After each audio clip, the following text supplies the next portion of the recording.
Hello, this is Roger Cabe with the Southwestern Medical Clinic, an organization specializing in medical excellence, Christian witness, and international mission involvement. Join us today as we listen to one of our providers, Dr. Lois Lello, as she shares with us about her recent trip to the Philippines. Dear Heavenly Father, thank you so much for the opportunity to pause and to reflect on a group of people in your country, your world, that in some ways are put aside and set away, but you've given us an opportunity to meet them and to work with them. And we ask that you would continue to bless those peoples and protect them and develop in them a hungering and a love for you. Thank you for the food that has been graciously prepared by the Philippine ladies for us, and may it also transport us there and give us a chance to feel and understand the flavor of the Philippines, we pray in Jesus' name. Amen. So with that being said, it was Mrs. Toscano, nurse practitioner. It was Dr. Vitanco's mother, and it was another friend of mine who's at the university. Oh, sorry. Well, if I just come closer to this, that would work farther away. Okay. So the Palomano people group is a people group that lives up in these mountains. I passed a little card around. You think of the Philippines as islands. It's lots of islands. And this little island is off to the west side. It's a long island. It's actually one of the longer islands. Yeah, we'll get there. My coach. And that is the people group that we are going to. We had a group of missionaries there and have been for a number of years, but the key missionaries involved had just come home and had an extension to their time at home. And so we went there to help support their work and help the new, younger missionaries who were there for short-term reasons. So we're going to go through some pictures. We're going to show the trip to the Palawan. It's a long ways away. You start out every trip like that in an airplane. This was for Michelle, to try and help her get over the airplane. She's not here. We want her to get into an airplane and go far away. So when you do that, keep on going, you'll see many different scenes above. And this is actually the last airport we got to, Puerto Princesa Airport. This is on the Palawan Island. And so we landed here finally after 2.5 days. So you're traveling for a while before you get there, just to get there. So my husband's going to put a little presentation, and this presentation basically shows you how we got there. So we'll start out somewhere familiar. We'll go over to the continent. This is going to be a Berrien Springs moment. That is where I live. If you look carefully, you can come visit me. So that's my home. And then over here is my second home down here in a place called Southwestern Medical Clinic, right there. And so we were launching from these places. My husband was already there. He'd been there a week early to visit a different project in a different island where a young man is working with another indigenous group. And Ruth and I got on a plane and went by ourselves. Jonathan stayed home, and we flew to Detroit from South Bend. And then from Detroit, we flew out to Japan. And the whole time you're kind of moving beyond the sun. So time you really stretches, because this is 12 hours different. So you gain 12 hours going, and you lose 12 hours, right, coming back. So it's a time zone difference. So then we ended down here in the Philippines. There's the Philippines, all the islands. There's the middle where we came in. Here's Palawan, Puerto Princesa Airport, and then we actually were in the southern part. So you can see that's quite a distance here. Once we got to the Philippines, we slept overnight, took another flight to get here, and then it took about 5 hours to travel that distance. How far would you say it was, Lawrence? 70 miles. 5 hours to do 70 miles.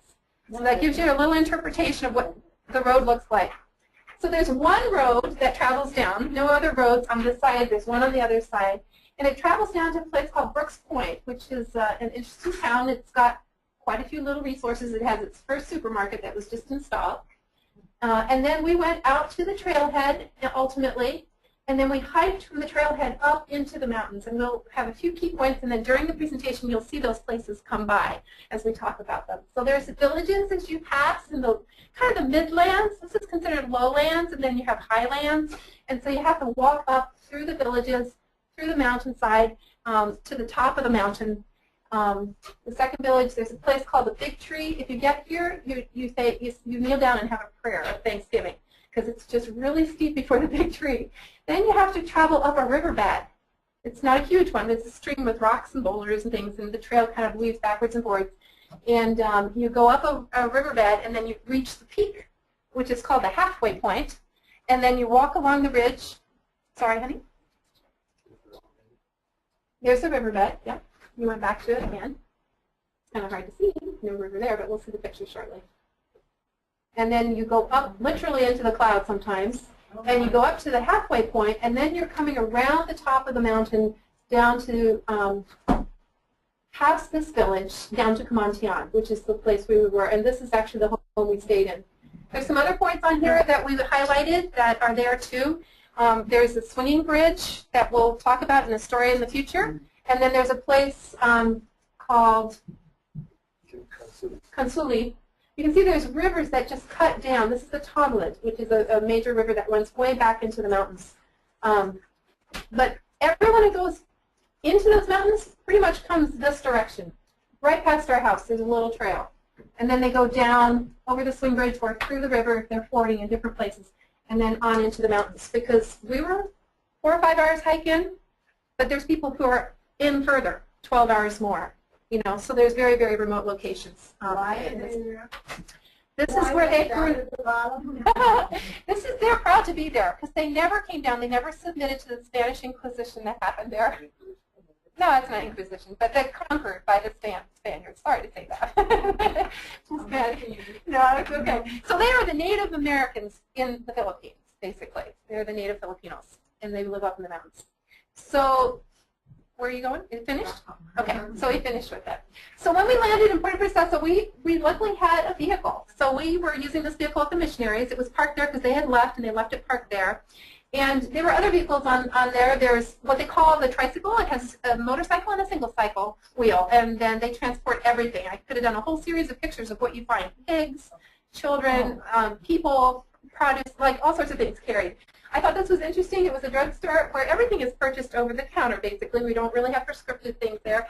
And it said, right underneath, Jesus heals. So they have a spiritual heart. There's been a strong Catholic influence, and there is still Protestant work that's being done as well. This is some samples of the roads. You're driving along, and then 2 minutes later, it's like this, and then it's like this, and then like this. There's buses with people piled on top of them. Of course, motorcycles with families traveling all together, you know, like 4 people on a motorcycle. We were very grateful for one of those. You've got your luggage department in the back of your motorcycle. And if you look carefully, you'll find some of the roads have rice over them. We'll go over that. This is the market where we went to shop because we had to carry in what we were going to eat. If it wasn't something that was growing up there, which we weren't too sure of what we'd see, we had to bring it in. And we had to bring in light because there's no electricity up there generally. There's lots of things that we use. We use the beef seasonings in our meals up there.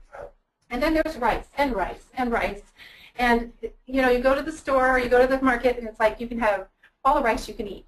So your restaurants and things in the lowlands. This is actually the site of Puerto Princesa. This is the point where we were waiting to go up, right outside the market.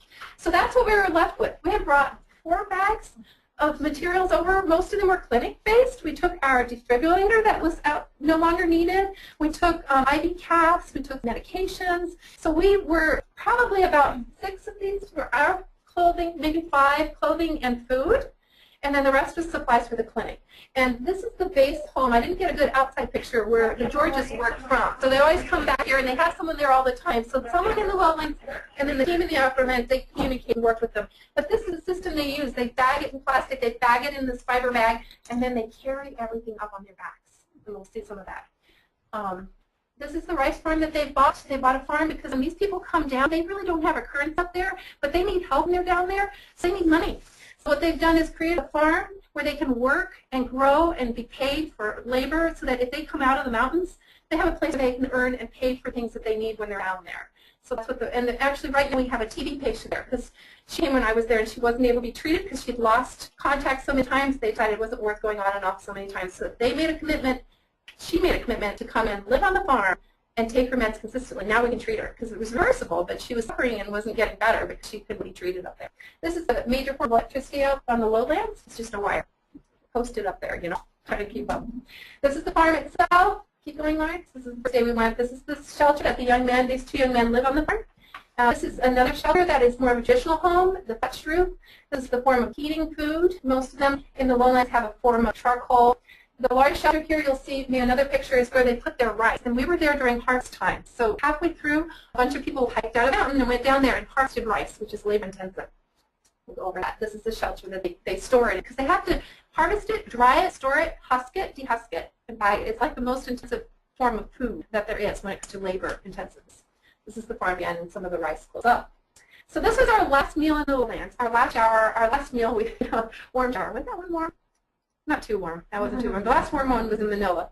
And so we had a nice array of food, and we were kind of stoking up, getting ready to go up the hill. So here's the hike. The hike is steep. Initially, it was very hot, and you just kept going up and up. I don't know how long the first segment took. It took me a while because I was very tired. This is Carrie. She's the nurse who's there as the provider, the one who was most supportive to. But you can see the trail is narrow, and you go through different types of terrain as you're going up. Just to give a bit of perspective, it's a 2-mile hike, and it took us 4 hours to get in. Because of the steepness and the heat, my heart was just literally pounding out. I got to a certain point, Carrie just took my husband's T-shirt, soaked it in water at the river, just put it over because I was just, you'll see, being from heat. This is some of the mountain rice, and I have a container of mountain rice there that's on the counter. That's the rice that they're growing here. It's got a very unique flavor. We had poles to use. Lawrence used his for more than just walking, but I love my little bamboo pole. We brought them home so we could hike better. And this is at the big tree. There was a picture of the big tree. Once we'd gotten up to the big tree, you get to go to the river. And the river is cooler, and you're at not such a steep climb. And you can see the river path actually winds off in and out of the water as you're traveling up through the river section. And it's steep. It's kind of hard to make a picture of steep. Here's Ruth, and there's more steps going down. Just the rocks. The funny thing is you can't really know that until you're a Padawan where the steps are, but Lawrence did enough hiking that he could tell and watch them put their feet, and there's actually little carved out steps everywhere. You just have to open your eyes visually and understand, and you see, because these people wear no shoes. Go ahead, honey. Here's Lawrence at the, I'm at the top picture. I think that was about the time we got to the top, and this is me at the top. I had some less beautiful ones, so I put this one in. So we were hiking until we got to the ridge. Now this is up at the ridge, and you can see this is the mountain range. We're going that direction. This is the ocean and the lowlands that we've hiked from. We've hiked up the hill and around, and then you can look out and see this is the point, Brooks Point, that we came from. And then you're just hiking around the top of the ridge until you get to a point, and I think that's the next slide, where you start going down. And up here is one of the small villages, and then you come down a steep slope, which isn't too long, take maybe 10, 15 minutes, and you come into this place. It's called Spoon Village. The first missionaries that ever were there were Mr. and Mrs. Spoon. They actually work at Andrews Academy right now. He does. But they initiated care for these people right here in this group. And then as you can see, whoops, one more thing, honey, because I don't have this map again. You'll have to go up, down a ravine, up a ravine, and then over in the home we stayed, I actually had to go up and down 2 ravines to get to the clinic every time you go backwards and forwards. It was 300 steps. Not just steps, but steps to get there. Okay. This is actually the missionaries that are in the States. They're leaving this week, Sunday, to return. Can you just give a 1-minute brief? So they've been working amongst this people group for they'll be 20 years next year, and they were delayed for for family reasons. And so our responsibility was to go and support the project. There's 8 short-term volunteers. There's about 11 people that work on the project, and organization wanted to have full-time employees kind of be there to catch if there was problems. If there was any problems. Imagine that. So this is their family. They have a bio family, and then they actually have adopted 4, right? 4, some officially and some not officially, Padawans. Padawanos. They have 4 girls. The youngest is the one there. She's in her 20s. So this is our home away from home. This is the building that Kent George, I always get those mixed up, Kent George built. And one of his strengths is in building. So he's done a really amazing job. If you look on the other side, you'll see some solar panels. So there is some electricity for little fluorescent bulbs when there's light. So we had like almost straight rain the first 2 weeks. And then up at the clinic, he's actually put in a hydroelectric, what do they call it, plant. It's just a little thing that takes water that rushes down the hill and goes through this. And that's what supplies the clinic with the electricity they have. It's a more consistent supply than the solar. But they still don't have refrigeration consistently. So this is looking out from our porch. You see it goes down. It's quite clear. He's also cleared that because he has hopes one day of using it as an airstrip for a very small airplane. So this is the happenings. This is one of the local homes. This is the very common place where everyone takes their bath in the low area This is across our porch here. You can see this item we'll talk about in a moment right here. That's the water squeezer for when you wash your clothes, because right immediately below you'll see the slab. And on that slab we usually have a big basin, and someone, if not us, someone is washing their clothes. And then you run it through the wringer and you hang it up and you hope it doesn't rain. This is another one of our visitors. This one came every time of the day and night, and we had this meow, meow, meow going on and on and on. But the importance is they keep away the rodents. So when they didn't come, they were worried. So this is the cat that lived with us. And this is one of the dogs. Unfortunately, with a recent phone call we found, he just died.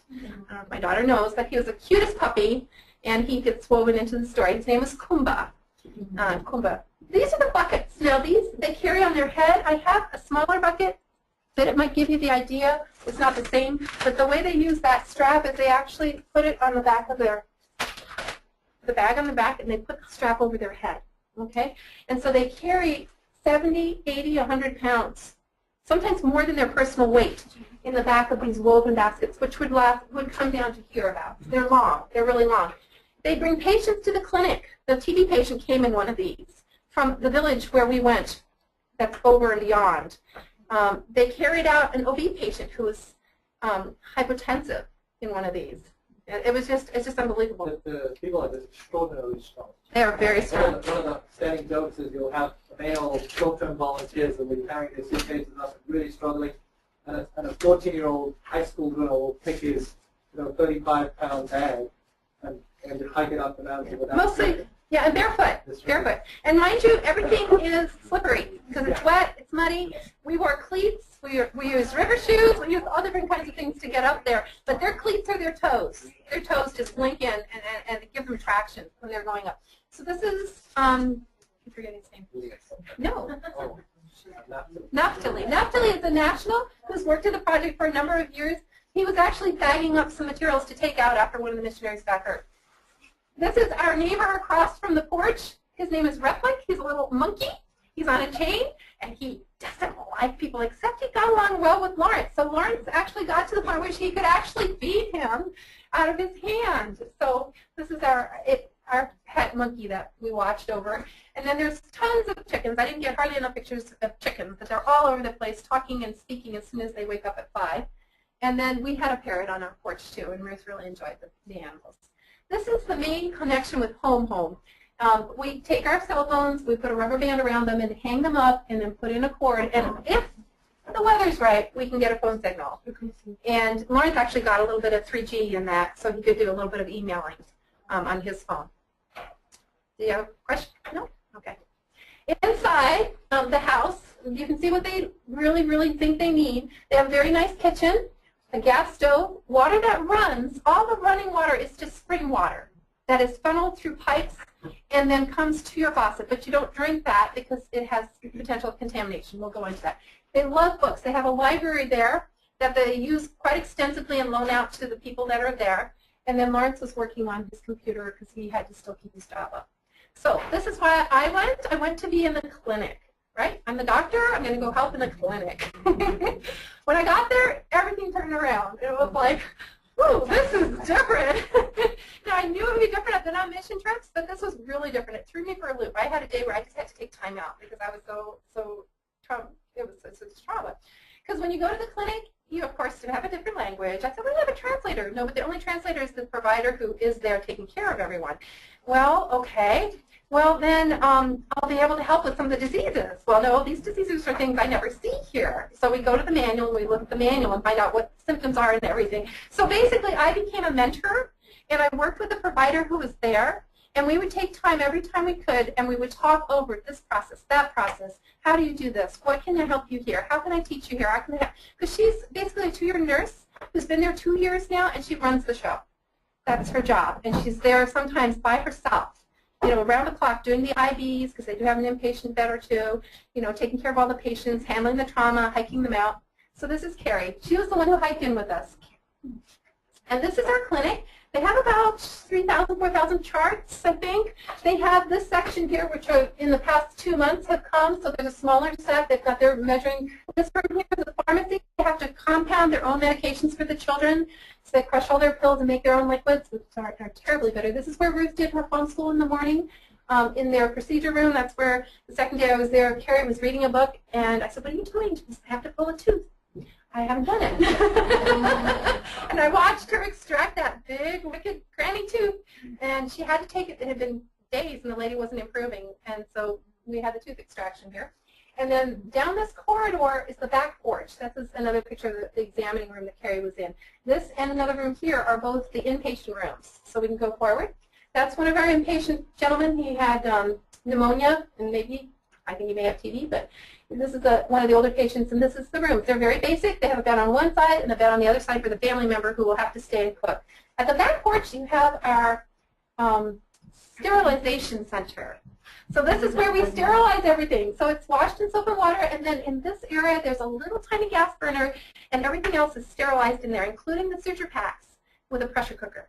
We actually had to replace that because it was like charring the covers when wasn't sealing properly. So they wrap up everything, they put it in, they pressurize it, and then one of the tours in the morning, because there's a long list of what you have to do, is to boil water. And so they boil water and they bring it back for medications and things that they need it for. And so there's constantly water being boiled back here and brought to the front for that. They mix their own bleach. They make their own eye salves. They make their own ointments. I mean, there's just a lot of very simple things that I would never have known. I never knew how to count the drips of an IV to know what rate it was. But I mean, to get the counts right and the drips right and to figure out all that, that's all has to be done there. So looking away from the porch, this is what you see. Trails and trails, little trails going different directions. If you look to the next one, right, as you come back on, the front porch is used for many things. I mean, the kids come and sit there. The patients wait there. Carrie uses it as her main point of reference when she uses her phone because that does get a signal. She just hangs it out there and it waits till it beeps or someone texts her from the lowlands. And it's also the site where the patients or inpatients sit usually because they just go out and sit on the porch. So there's the porch. It's also the location of the laundry service, which comes to the hospital and the clinic, and she does all the laundry every day and hangs it out to dry. These are what they try to do rice on, but it didn't work. And then you see the kids coming too. They play in it, they wash, they work. They're actually doing their own clothes. These two young ladies are high school students. They're much older than you'd expect. Many are in their up to 20s. And they're basically the screening and the MA of the clinic. Okay, so they know the language, they take the symptoms down, they write it in the documentation, they know how to do vitals, they have a rural health elective that they do, and part of their high school education is to be in the clinic, or to be in the younger grade school teaching, because what they can look forward to hopefully is to help. And the one young lady is actually this one over here. Oh, she was the one on the right, is wanting to be a nurse. She's come around to it a couple times, and she's now really wanting to be a nurse, this young lady here. So we're hoping she does. Here's Carrie Ann giving out the medication. So every time you give a medicine, you take the medicine and you put it in a long, narrow bag, and you tie off every single day worth of medication, or dose sometimes. And so you have little knots going all the way up that bag, and then this little visual and written form tells them what to do. And so you go out there and you tell them to take this one, and take this one, and take this one, and you go backwards and forwards until you've heard that they've actually connected with what you want them to do, and then you dispense the medication to their home. This is their protocol procedure book, which is very thick, and it goes through all those diseases that are common and gives them, and they've been working on this for years, but the latest edition was 2014, so they're working hard. A lot of the material that we read when you travel to international places is woven into that. This is one of our patients, 2 years old. He had no stool for a week. He had a fever of 104. He was lethargic. He was just lying there and crying at times, just very, very, very whiny. So what would we say he has? You know, in our system, it's one thing. When we get there, it's an enteric fever. He probably has maybe amoebic, or his gut was tense. His bowels were full, but not traveling through. So he got hydrotherapy as part of his routine. So the next picture shows you where. So that's where he gets his hydrotherapy. This is actually the bathroom for the female missionaries. So this is your outhouse, and I was going to show you, they send the kids, if they have a high fever, they bathe them down there or take them down and have them bathe, because the water comes right out of the ground, so it's cool. And that's the only water. This is the latch. You can see it's just a little thing that holds it shut. This is where we took our showers. when I was up there, and it just drains down into a hole, and on the other side, you'll have an open section. You'll have your toilet, which is a squat toilet, and then you'll have a bucket below. And so you basically squat over the toilet, do what you got to do, then you get your bucket and you flush your own toilet that way. And it's pretty clean and hygienic. They have a nice solid slab. It's nice and open, so you kind of take your shower in the wild. These are some of the checklists. The reason I brought this up, there's a malnutrition checklist. That's one of the main things we were talking about initially, is working with malnourished babies and children, and how do we supplement the mom and the babies. They have their protocol, which I think works, but we weren't getting some improvements. In one case, we actually doubled the supplement, and the child actually started gaining. So I think it's a quantity and caloric need that they're just not getting it, because they're constantly bombarded with malaria. This is one of the little ones who came for the nutrition checkup. 2 months old, poor weight gain, delivered at 34 weeks in Consuli, which is that little town on the other side of the mountain, who was carried out of a month with neonatal sepsis. And the baby is doing really, really well. Here's the picture, just so you can see the little immature face, you know. But Carrie wasn't sure how old this baby was exactly when she delivered, so I said, well, let's sit down, let's look at the way to stage a child and find out how old they are. And so we went through the resources she had, and so now if she sees a newborn, she can actually go through that and say, now I know how to tell, you know, how preterm this kid is. Foods come to your door. This is some long gourds that look like cucumbers. This is actually Bubit, who's the elementary teacher, and she was bartering for us. This is another form of a wild food, or they also grow it. Tapioca leaves, kumba. Yeah, kumba is the name. It's actually poisonous if eaten direct, but if you cook it and drain it and cook it and mash it, it becomes edible. So that's what we had. This is, do you guys know what this is? Isn't that beautiful? That's the flower of banana tree. Isn't that cool? These are little tiny baby bananas. This is about this big. And they actually use this to make delicious food. They take off some of the outer coverage, chop it up really well, grind it. We had some patties, like little meatless patties that were just so delicious. But bananas come by the stalk. And this basket down here was 39 cents for that whole basket of bananas. But you know what? You have to wait a week and a half to eat any of them, because you can't get a ripe banana when you want it. You got to just buy your bananas and wait for them to ripen up for you. So you're never really sure. This is the marketplace. I just put a few pictures together. Every Sunday it comes alive. And in that market there's dried fish, which is a major form of protein for them. There's salty, salty little fish. This is one of the missionaries meeting and greeting some of the families there. And then they do have some miscellaneous sweets and candies that come up, and this was actually some bananas I grabbed when I saw they were yellow, because I wanted a banana so bad. Didn't have much fruit that wasn't canned. So these are other foods that we had. We'd hike in the tomatoes, usually green. This is a squash. We'd bring in the potatoes and the garlic, and then these beans were growing up there, and there's another bean that actually has like a winged shape to its little fins, and that was some of our main staples for food. Back to the market. Go ahead. And this is the modern kitchen, okay? When we landed there, Carrie made us a beautiful meal in this kitchen. So what do they have? They have a running water that comes off the spring. They have a sink that drains off into the woods.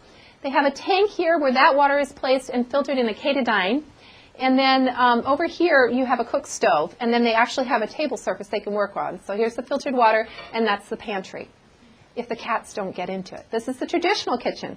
So this is basically a little platform of bamboo that's been cut and slitted and opened. And this family, this lady actually is the wife of the man who was in the hospital, is taking some of those leaves, those very same leaves, and she cooks them, and then she washes them until all the poisonous substance is gone. And then she actually added some coconut milk. This is our rendition of it, but this is the same series of kumba that you cook. This is the other half of kumba. Kumba has leaves and kumba has roots. And the kumba roots are used as kind of like a potato. It's a starch.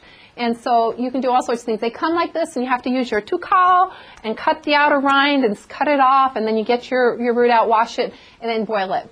The other nutrient food main source is rice. This is the mountain rice that's in that pot there. They will harvest it, put it out on tarps or cement slabs, and then they will bag it, and then over time, they will actually take the husk off, and we have a movie here of how they do that. So let's start with this one. He's pounding it in this sculptured piece of wood, which is a hollow tree trunk. Can you click that one, Lois? What it'll do for us? And they actually get into rhythms with a couple of people doing it at one time. Is it going to go? Okay. It's kind of fun to watch, but they're pounding backwards and forwards, backwards and forwards. I think the more interesting one is this one, because then they take their basket, something like this, And they basically, it's a little flatter, and then they shake it. And they shake in such a way that they can blow the chaff off, and it has this swoosh, swoosh, swoosh sound. It's really amazing. And of course the chickens come running because they're going to pick up anything that lands on the ground. But that's how they take the stuff off, and then they take their, oops, sorry. Sorry, Lawrence. Then they take the rice and they store it for the next year. You can see the orchids just growing in their little house compound.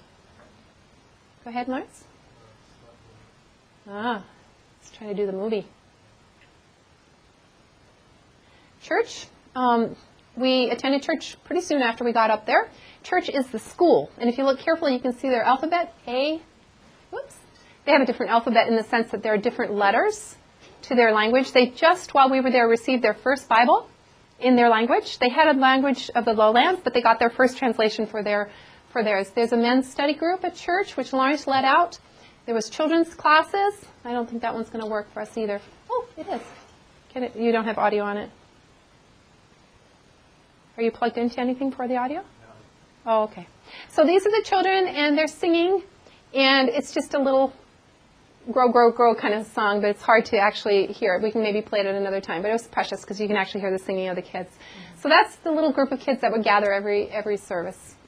In the women's Bible study, there's quite a few women. There, if you look at this and you kind of watch the circle, there's Carrie again. Very colorful. The clothing is, like I say, they wear these malangs or tajongs to cover, and they usually have coverings underneath.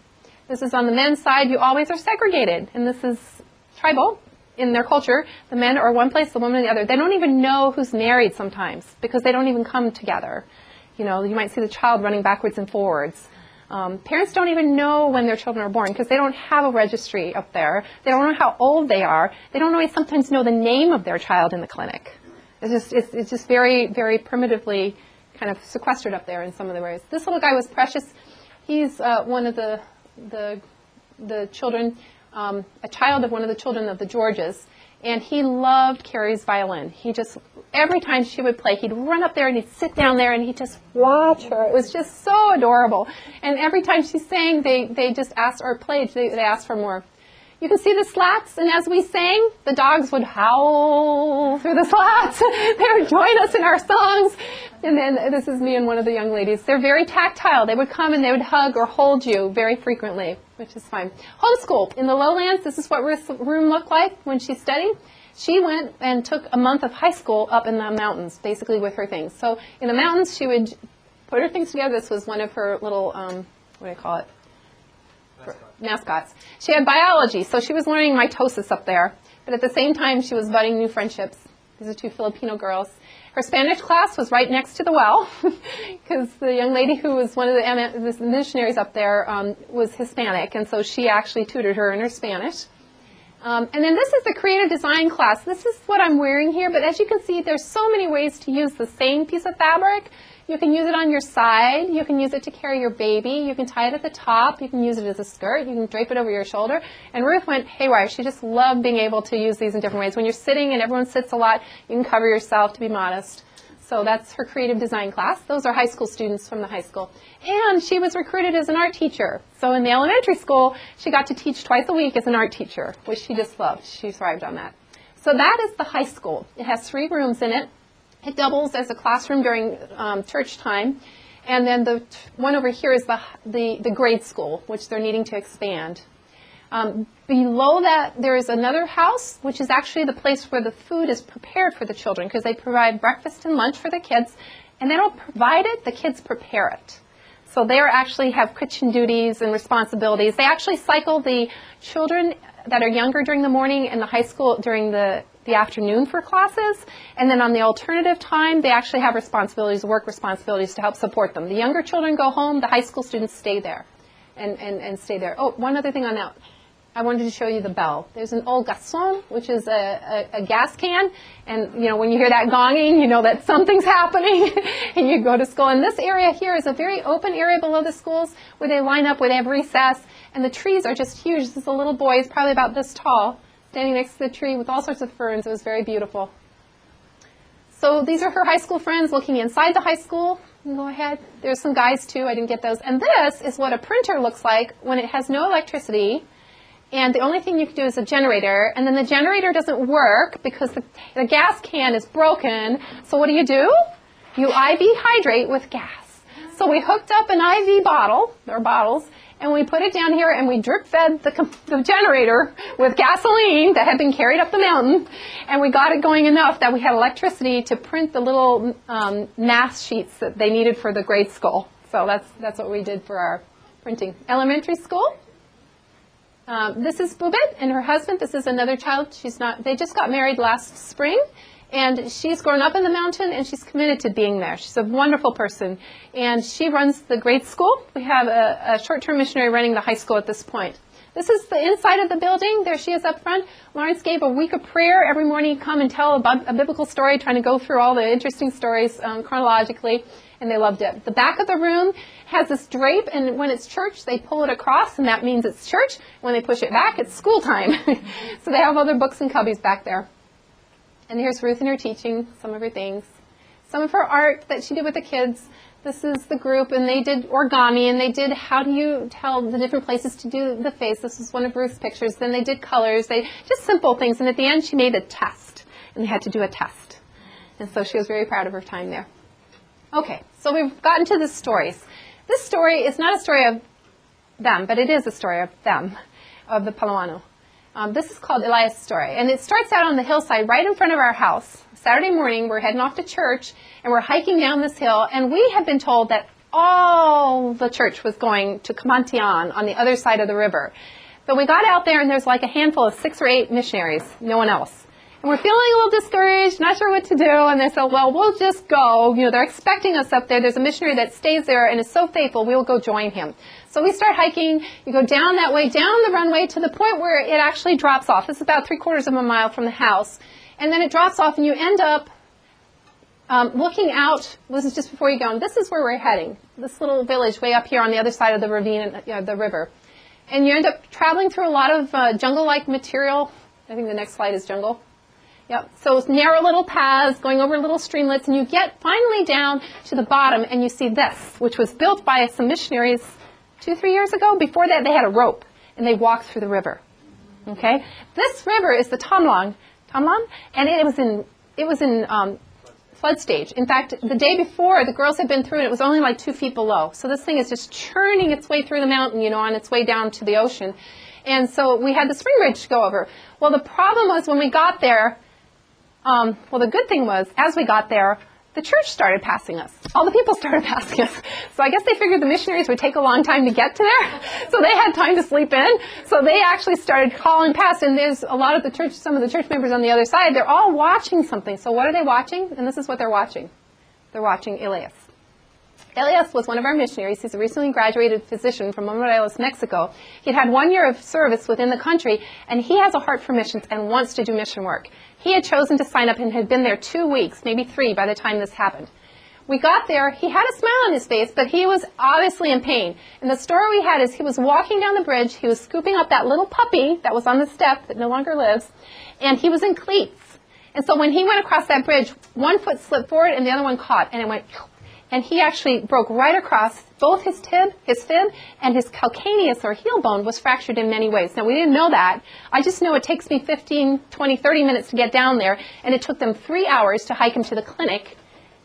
And let's continue the story. We didn't know what was going to happen, so we went on. We left some people with him. The only way they can get him up, because he's 240 pounds, is to go down on all fours, put him on their back, and actually the gentleman who was holding his foot went up like a water buffalo, slowly up the trail, and put him on his back and helped him with other people holding him. So we went on up to church. This is the little place, Kamantia Kansuli. Everything's built on stilts. So there's space, and it's all on a hill. So everything has to have leveling. Beautiful flowers. This is the church. Can't see, there was all sorts of chickens under here. This is the children's program. They got so full that the benches started breaking. They're just bamboo slats. And every so now you hear, and slowly like 3 of the sides fell in, and they got an extra log. And the little boys, just about this tall, ran off in the next picture. They asked them to go to the cookhouse, and they came back carrying this long trunk of a tree. And that became the next bench when they put it behind there. This is kind of cute because you can see they watch from all different angles. The kids up in the trees and everything. having their little church service there. And then we had church. Lawrence preached, and they had a wonderful service. This is actually, one more back one, this is a schoolhouse. This gentleman, first name, Sunday Valerica, has been there for how many years, Lawrence? 16 years. He's been up on this little tiny village. And he actually has 0 to 3rd grade and has like 50 or 60 students. And that's what one teacher. And this is actually his schoolhouse, which has a low section and then has an elevated section around it. And this was the gathering of people that got together. It was partly ours, partly theirs, and we just all come. And he was so overwhelmed, he wanted to take pictures. He was just so happy to see such a large gathering of people worshiping God together, and that was just a blessing for us too. We're in the back. So this is how we arrived back. It started raining on the way back. I was muddy from here to here. I wore the same skirt today, and it was really muddy. It was all the way up to here, because on the way back it was slipping and sliding, and Lawrence was doing a lot of hand-holding.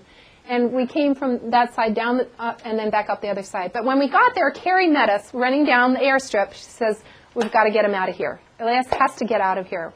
We know he's broken. He's worried his foot is in, his leg has compartment syndrome because it was swollen so tense. He asked me to open it. I've never done it. He still had some good perfusion to his toes. So we got up to the clinic, and they were creating a new stretcher for him. So they put 2 long bamboo strips. You can barely get your neck in, okay? So it doesn't come out this way. It only comes out this way, okay? So if you fall a trip, your head goes like that, you know? And then they put extra struts across it. They put a big hammock or a hammock under it. They put more of these clothes underneath to try and support him because he's very heavy. And they put him in there, and they were trying to position his foot so it wouldn't hurt. And it took us a long time to try and find a position of comfort for him. We had prayer with him. He had some ibuprofen on board. I gave him some codeine. These are some of the men waiting to carry him down. So he's going to go down the trek that took me, I know, they're very young. The trek that took me 4 hours, he's going to go down that path in the dark with barefoot carriers to try and get out of the mountain so that he can actually get an x-ray and figure out what's going on, okay? And he knows what's going on because he's a physician, right? So you kind of got this gut feeling of it. So what they did was, I don't know if I have another picture. Do you have another picture? Okay. They took him to this hospital. It's a general hospital. Hospitals there basically are buildings with staff. There's no supplies. So as soon as you land, they look at you, figure out what you need, give you a list, and then you've got to go pharmacy to go get everything, your IV, your medications, you know, everything has to be brought to the hospital, and then they can take care of you. Well, we found out over a day or two that there was no physician here who could help him, no orthopedist. We did get an x-ray. He read the x-ray before the doctor. Uh-oh, he says. So we ended up having to take him up to Puerto Princesa, which was that 5-hour drive. Did you have a comment? I was going to say, it took them 7.5 hours to carry him out. And a tremendous feat. You can think of, it was 18 men working together, and they're going down a 45-degree angle, handing him down. The fact that no one got mortally wounded in the process. Yeah. I mean, they would be slipping, because some of the trails are so narrow that it just goes down. They'd slip up and roll down. And they were laughing. They were such positive spirits. It's unbelievable. There was a group that was to meet them at the bottom of the mountain, and they got there, and it was kind of earlier. They said, I don't know if they're, but we should go help them. So they started going up the mountain. Okay. There's a lot to say. That's a good story. They found a person lying sprawled across. He was drunk and totally still. And so they almost tripped over him. And coming down the mountain, they came to a place, they ate some sugar cane, and they said, oh, we should have asked. So they stopped at the door and knocked, and the person inside thought they were rabble-rousers. And they got ready to come out with their knives to fight them this time, and they ended up joining them and helping carrying him down. So it was just quite a story. So this is the first hospital. Then we have a picture of him on an official stretcher after he got out. And then he was transported to a second hospital, and then after that, the decision was made because we had more support to fly him home. He lives in Mexico. He needs rehab for over 2 months or 3 months or 4 months. We don't know. So there he is getting ready to travel back. That took Lawrence out of the mountain twice. So Lawrence hiked in, hiked out twice, and then hiked out again. So he had 3 cycles of in and out of the mountain on the course. Good exercise. This is a special meal we had this Friday after he was hiked out. He was hiked out on a Saturday night. And what we chose to do is to celebrate what the community had done. So it's hard to see, it was in the school, it was on the ground, we had banana leaves, we had a long pole, we had candles, and if you follow the next one, I think you can see a few more. And again, honey, they had brochures, they had noodles, they had bread, they had drinks, which they never have out there. We had this all hiked in, and we had a feast with as many of the people who had taken him and their families as possible. So that's what this was all about. I think there's another one. Oh, this talks about some of the differences in the trail. It was just kind of worn away, and you could tell from walking it that the trail would never be the same after they hiked him out because there had been so many little slips and falls. So this is audio, but there's no audio to it. But this is basically the service. These are some of the men that were there. There was one Anglo, and the rest were all the local people who had helped to carry him out. They used coconut shells with a leaf, and it was so pretty. Just very simple, but it was very beautiful. So I was going to move into some of the home visits that I did. I think I only did one or two. Carrie would finish her work, usually about 3 or 4 o'clock. She said, "Do you want to go on a home visit?" So I go off hiking up this hill or hiking off that way, and she was very patient with me. So this is some of the hike. You look up to Carrie, you look down behind you, and it goes down, just really, really steep. So that tells you, how difficult it is. Did you take out the little girl? We didn't see her. The bird picture. Okay. So this is, at one site, we were hiking around the ridge. This is actually where the halfway point is, and then we were hiked around the ridge because we came up this way, and you could look out across to see the little homes through the banana plantations. The kids run out to meet you. They're always excited to see you. This is one of the homes we visited. This is the home of one of the patients that I took care of. I told a few about a little girl who fell into a frying pan. It's a wok. And she landed on her bottom. She was about 1.5 years old. So the entire bottom was raw, second-degree burns, and down her leg it was oil-filled. And this is where she was living. She's here now recuperating. She had gotten home, and these are some of her cousins that are there at the home with her, and her mom's off on the far left. This is her grandfather, and that's his home. It's a slat, a set of slats. It's woven foliage on the sides, and all his belongings are there. Here she was playing with a toy blowgun, where she would take a little leaf or plant and blow it through the tube, and it was really precious to see her working on that. Some more of her cousins. This is their playground follow-up lines. Oh, this is what they look out to from their front view. So that's what they're looking at. The Tonlid right down here, where he fell, is upstream, but that's the same river. And then there's George Point, Brooks Point. This is their playground. It's probably an area about this big, but it's the only flat place on their territory. It's probably about 5 by 12 feet, maybe not even that. And then this is looking down to their homes, which live off. And as we were there, the grandmother came walking up from a stream, probably 20 or 15 minutes below, and that's where their water supply is, carrying the water in the dirty little bottles that they use. Something got big skipped, because I didn't see. Anyways, we're at the hike out, so let's go to the hike. This is what we said goodbye to. In honesty, there was not a very busy clinic the first 2 weeks, which I was grateful for because I got to speak to Carrie a lot. The day we left, this was what the clinic looked like. Because Sundays are busy. Sundays are their market day, and so there's usually lots and lots of people who come on Sundays. And so there was a full profile of people there watching and helping and doing things. And this is going back through the mountains. Hiking down, this is the big tree again as we're heading backwards. And we're going to hit this is looking out to Brooks Point. I can't even say George. This is a group of young men that came behind us. Turns out they're actually linked to the mission.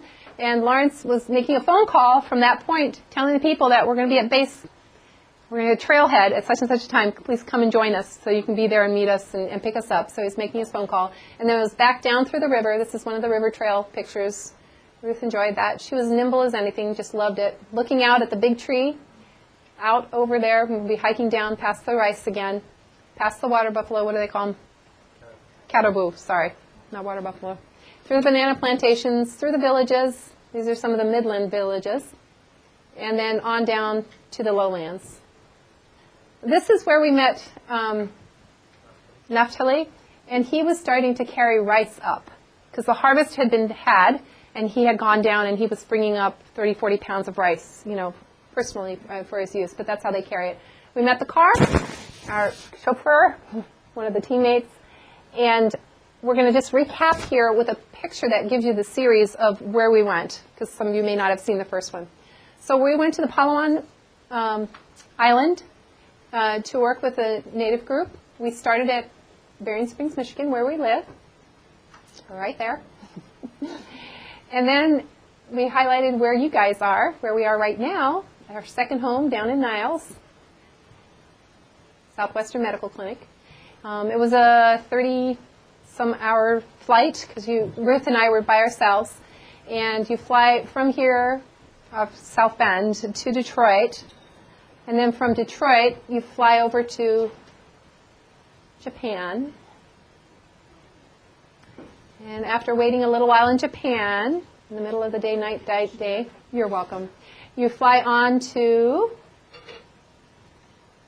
the Philippines. In a moment, this is Japan, but we'll fly down. And we landed in Manila, very busy environment. And we were taken to what we call a transit house, which is kind of like a place you can just rent a room. And we slept there the first night and then got up the next morning and early and went to the airport and took off again, because we were over here and we flew into Puerto Princesa Airport and then drove the 5 hours down to Brooks Point, the 70 miles.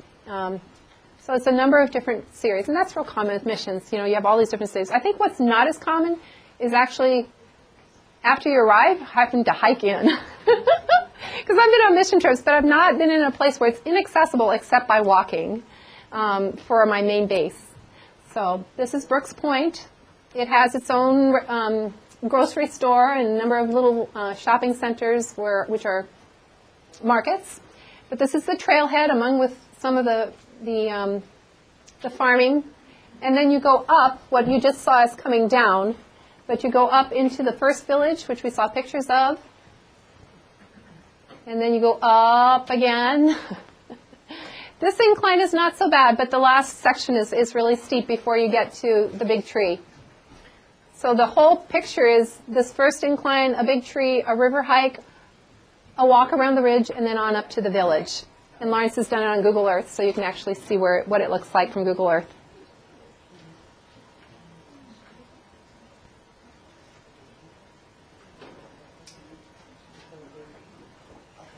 When you get to the big tree, you take a break. The river section is nice and cool because it's covered. The other section was in the sun, and it was really hot that day, even though we tried to go early.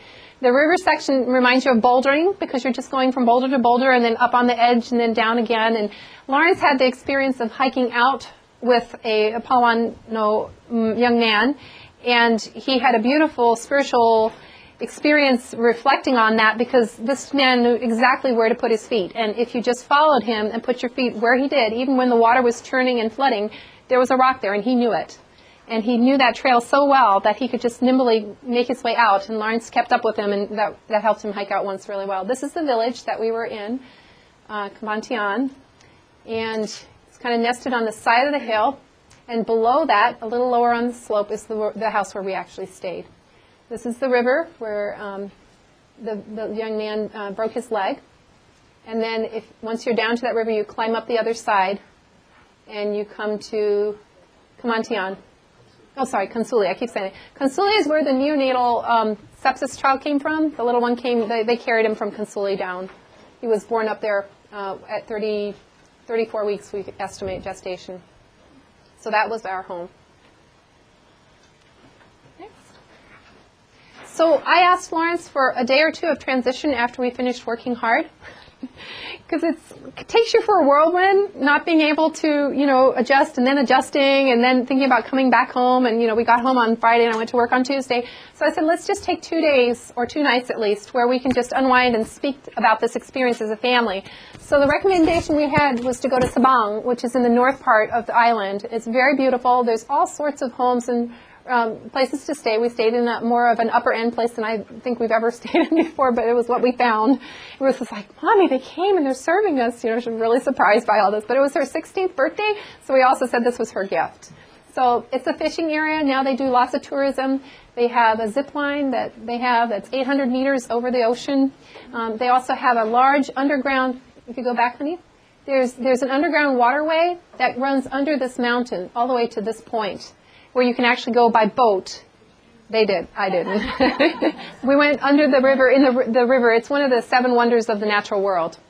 And then, of course, lots of flowers and things. So it was very beautiful. It was a good opportunity to just reflect and to be grateful. Because while we were up there weren't always peaceful moments. We had a number of rumors of Islamic radicals landing on the other side of the island who were heavily armed. And they have had people come through of different backgrounds with arms. And so we weren't really sure how much we could put credit. We had another report of a person coming into a village saying he was going to kidnap someone for ransom. And then there was two Wycliffe Bible translators who were in our village with us doing some more translation. And they were taken, when they went down for the Bible dedication, they left with the people. And the lady said, if you know what I know, you'll pack your bags tonight and you'll get out of there. So we're sitting up on the top of the mountain listening to these words of wisdom and not knowing where to go. So we were praying, we were meeting as a group, talking with the original missionaries, trying to make decisions. So to be down on a flat level area where you could walk on the beach and just quiet your mind and calm your senses was a blessing. So the trip home was much less eventful. We got our first ride in a tricycle because we got dropped off at the hospital there, had a meal, and then had to transport ourselves to the airport. So that's us in the tricycle. Ruth also fit in there. And when we got to the airport, it started to rain, and what do? They whip out umbrellas. So everyone gets umbrellas. It was so cute. We were there for a couple hours watching what was going on before our plane actually came. So back into the plane, back to the U.S. But I think what really stuck with me was the people. And that's what I wanted to end with, and I'll go over this one more time for those who want to see the beginning. But the people were what really spoke to my heart. You want to take the next picture? This was one of the families. It's actually the family of the gentleman who created this cover for me.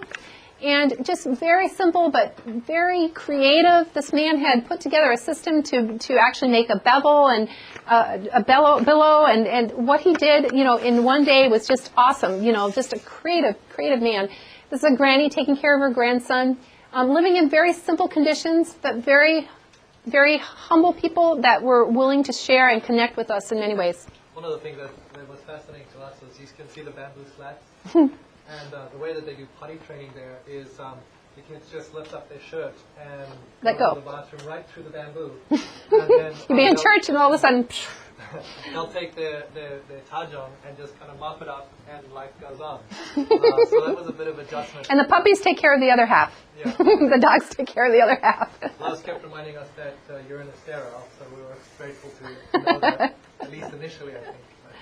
And here I didn't put the picture, and there's another picture. Here's Naphtali. We'll skip on to him. He was such a strong helper. And only after he hiked out, we were told he has one kidney, and that wasn't something he should do. He couldn't put stress on that other kidney that he has left. But he was just the main one that helped to. He was the caribou. He was the one who went down on his hands and knees and actually took the first 3 hours with carrying him on his back. And then he was one of the main ones that took him all the way out and over the mountain. Just an amazing man. This is the missionary from up on the other side, Kansuli. I always get those mixed up. Kansuli. His wife and his two daughters who are now in high school, and they come down every day. Oh no, they come down every week, and live in the home next to ours, and then they hike back by themselves to Kansuli. And that's how they do high school. Tremendous sacrifice. These are Filipino nationals who are just dedicated, beautiful Christian people who are living out in the mountains. They live in a kind of a, we call it shack. It's kind of an open, covered house, and it's just at the end of nowhere. From the village we stayed into the village, they stayed. It takes a helicopter 3 minutes, takes you an hour to hike it. So they're really isolated. He's the husband. Sunday is the one who does the who teaches school, and he's got 50 students. One teacher with 50 students. 0 to 3. Yeah, 0 to 3rd grade. So And then they come across. Yeah, dedication. And then they come across. Yeah, dedication. Yeah. And this is Bubit again. We can't say enough. When my daughter was saying goodbye, she started crying. We had this experience. We're driving home. We'd gotten on that 5-hour trip back up, on all those funny roads. And all of a sudden, Ruth cries out and says, "Daddy, I left something behind." And Lawrence is like, "Uh-oh." He says, "There's no way we can go back. We're on a time crunch." And it turns out, "What did you leave behind?" She goes, "I left my heart." And she started crying. And she says, I loved it there so much. She says, "I like it better here than home." She just experienced a different type of life. They don't have any adolescents there. They have children, younger children who immediately start helping, carrying all the water and doing a lot of chores. And then by the time you're 14, 15, you're married and you have your own children. So you basically move right through that transition and into life, and don't live for very long, maybe 50s, 60s, maybe 70 occasionally. But she just loved it there. She had a lot of freedom and did a lot of responsible things. We're grateful. Some of the girls, they would follow me every time I came back from the clinic. And they were grade schools, and so they had afternoons off. And so we would finger play and talk to each other as best we can, because I'm not a language person. I don't learn languages quickly. And then this is Carrie. I just had to say a few more things. This young lady is just an awesome person. I could go over and over many things that she has experienced. And as we arrived, she took us aside and she says, I wanted to be a missionary when I was a child. This is what I wanted to find. And she says, I'm no longer a short-term missionary. I want to transition to become a full-time missionary. So she's actually wanted to commit her life to mission service full-time as a single adult, young adult, to work in these mountains. So keep going on. You can take a few more pictures. This is one of their water systems where they'd caught the water and were trickling it to the home of the man who actually built this for me. And that was their outdoor plumbing that went to a point where they could actually get the water close to their house down the bamboo. But we went on one visit together, she and I, and she was almost crying afterwards because we went way, way out. You can see over this hill and down on the other side, I think I have another picture, was this little hut. And in this hut next to this tree, there was a woman who had had multiple pregnancies with complications. And Carrie was trying to get to her, and she knew she was pregnant again and was trying to meet her and greet her and try to find a way to bridge the gap so she could help her in this new pregnancy. And the lady looked up at us, and she started shrieking and crying out to Carrie, and she took off over the edge on the other side. She just hit herself off on the other side. And we still don't understand why, if there was fear, if there was something mentally unbalanced that she was dealing with. But Carrie came back, the next picture up the hill, and, she was just, that was before she went down, actually. She was just, you could see the emotions, and she started questioning, is it something I'm doing? Is it something I'm not doing well, Am I too brisk with my connection? Should I be more personal with these people? Because she's got so many things to do, But she's just such a sweet person. Very soft-spoken, which becomes a problem, but she has beautiful hands. And I kind of thought of her as a little bit like, what is it? The Sound of Music. With those big, you see all these mountains behind her and looking there, but just very committed soul, very committed. Her dream, I asked her, Carrie, what would you do if you could do something up here? What would your dream be? And I thought she'd say, I get Indianizations, I get water things. You know what she said? I would put together a string quartet. I would give these children music in a new way. She would love to have used violins. She has 2 students that she teaches. She played with Ruth multiple times. My daughter plays and had to practice up there. And she would love to have violins that she could actually give to these children and play with them and teach them. That was her heart's desire. And then she went on to water supply and other things later on. Okay? Oh, so these are just the other things. So we just totally skipped the pictures. Oh, well, I guess we didn't need to see that. This is Ruth, one of her favorite students that she really, really misses, on the porch right before we were getting ready to leave. This is some pictures of the rain. These are just extra things. This is Ruth going to pick up the tukau. She went through the stream with Carrie, and so she's carrying this. They went and picked it up because it was pouring rain. And I think there's a few movies just to give you an appreciation of what rain looks like in the tropics. It's noisy. The noise is also interesting in this, but I don't know if it's going to go. But it just looks like sheets of rain, and there are times where you couldn't see, very far down. That's Carrie. She's picking up. Are you not skipping them wrong, honey? No, I'm just trying to see if I can get it. Okay. And so all the paths become rivers. They just gush. And then all the streams become rivers, big rivers. And they just walk through it all the time. I mean, it's just part of, you get all wet, you get all dry. You just take time and you dry off. But it's just an indoor-outdoor life in there. But you can imagine that is very slippery on steep hills to walk through. And that's why I was drenched with mud when we went up. The temperature of the water is probably cold. We were in the 70s probably when it comes to the environment. Night times it dropped down probably to the 60s, but this is just rainwater, and it usually clouds up in the afternoon and then rains, so the morning might be very nice. That was important on our flight back when Lawrence actually got a flight to take Elias back. That they had to beat the rain because there was a small plane that actually took them the 5 hours. They did it in like 60 minutes, 50 minutes, 40 minutes. And there was one other one. She's kneeling down. It's not in the picture. Ruth took the picture of this one, talking to one of the family members there, and joining her, and then walking up the path. And this just gives you a little bit more of a feel. She's soaked to the skin, covered with rainwater, and they get quite muddy on the way. And she just keeps on going. She's just an amazing gal. We talked to her just yesterday we called. We were able to talk to her. And the good news I had was that the little girl who fell into the frying pan and had been lost to care when I left, she burned second-degree all around her bottom and all the way down her leg. And we had to take all the skin off and treat it daily. For a while we gave her an IV and a cath, and this is the mud. You're just walking down an incline to the stream, which is, she came back and she's doing well, which I was grateful because I wanted to see where the loop would close on that. The family just chose to go to the lowlands, and so they didn't come back for follow-up. We were changing bandages every day for her. If anyone's feeling seasick, there's a couple of Yeah, it's my daughter trying to capture the joy of hiking in the middle of a rainstorm through the tropics. Any questions that you have? I have some things up here. These are woven items that were woven by